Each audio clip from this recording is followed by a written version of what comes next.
नमो नमः। अब हम आगे पढ़ेंगे।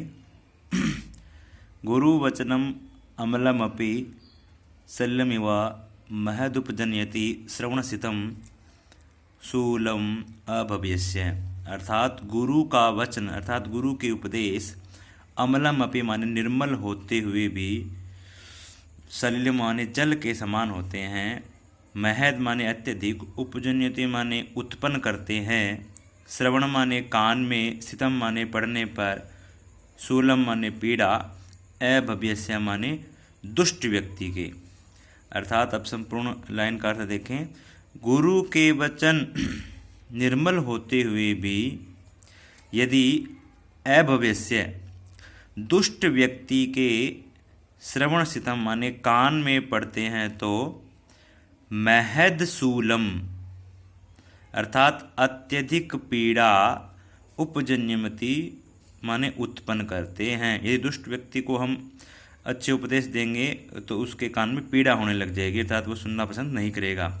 जिस तरह शरीर में वह किसकी तरह, जल की तरह होते हैं। यदि जल हमारे कान में जाता है यदि तो क्या होता है, कान दुखने लग जाता है। उसी प्रकार दुष्ट व्यक्ति के लिए गुरु के वचन जो होते हैं जल की तरह काम करते हैं। यदि उनके कानों में अगर वो जाता है तो वो उन्हें पीड़ा उत्पन्न करते हैं।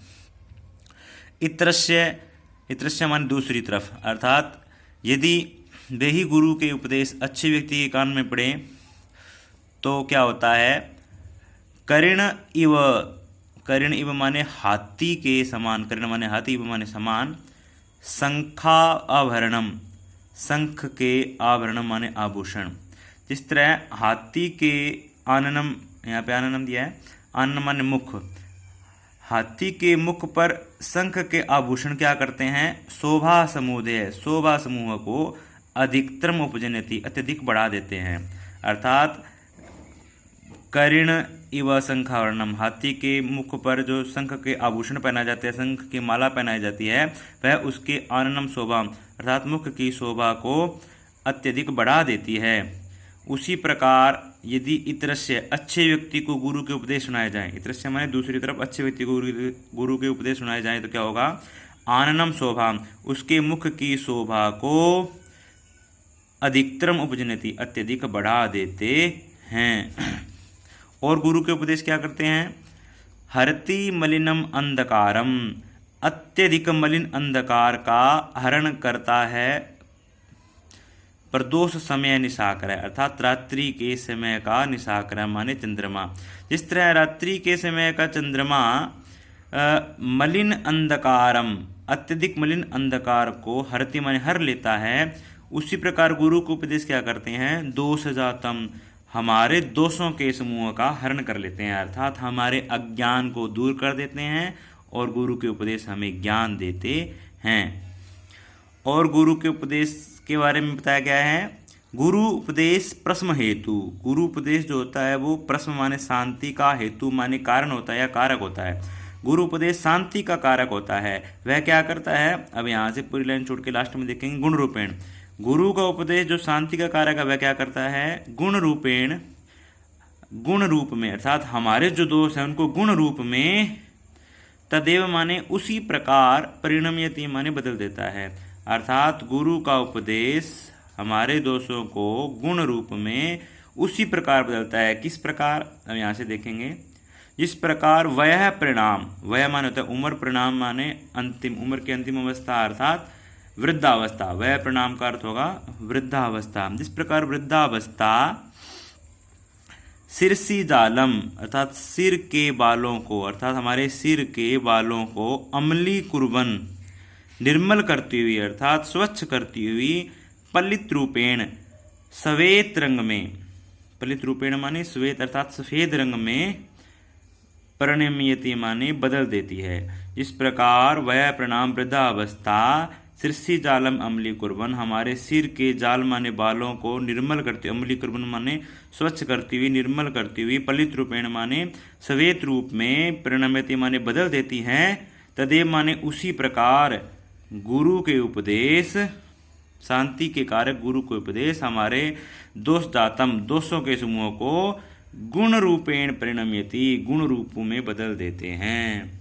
पूरी लाइन की हिंदी देखो। गुरु के उपदेश शांति के कारक होते हैं। जिस प्रकार वृद्धा अवस्था सिर के बालों को सफ़ेद करती हुई श्वेत रूप में बदल देती है, उसी प्रकार गुरु के उपदेश हमारे दोषों को गुण रूप में बदल देते हैं। और अयमेव च अनास्वादित विषय रस्य ते कालः उपदेशस्य। अयमेव माने यह ही, च माने और यह ही, अनास्वादित माने स्वाद नहीं लिया है, विषय रसस्य माने विषय रूपी रसों का, अर्थात विषय रसों का, विषय संसारिक भोगों का जिसने स्वाद नहीं लिया है, ऐसे ते माने तुम्हारे लिए, काल माने समय है, उपदेश से माने उपदेश का समय है। अर्थात सुखनाथ जी कहते हैं कि अभी तुमने अपना अध्ययन समाप्त किया है, अभी तक तुम संसारिक भोग विलासों में नहीं पड़े हो, अभी ब्रह्मचर्य समाप्त करके ब्रह्मचर्य आश्रम तुम यहाँ पे आए हो, तो तुमने अभी विषय रूपी रसों का भोग नहीं किया है, आस्वादित माने स्वाद नहीं लिया है।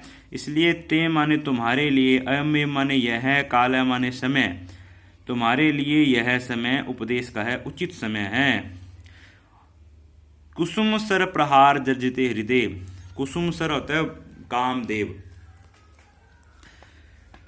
कुसुम के बाणों के प्रहार से, सर माने बाण, कुसुम सर माने कामदेव के प्रहार से, जर्जिते माने घायल, अर्थात कामदेव के बाणों के प्रहार से घायल, हृदय माने हृदय में, जल में माने जल के समान, गलती माने गल जाते हैं, उपदिष्टम माने उपदेश, अर्थात जो हृदय कामदेव के प्रहार से घायल हो जाता है, यदि ऐसे हृदय में हम उपदेश डालें तो वो जल के समान गल जाते हैं।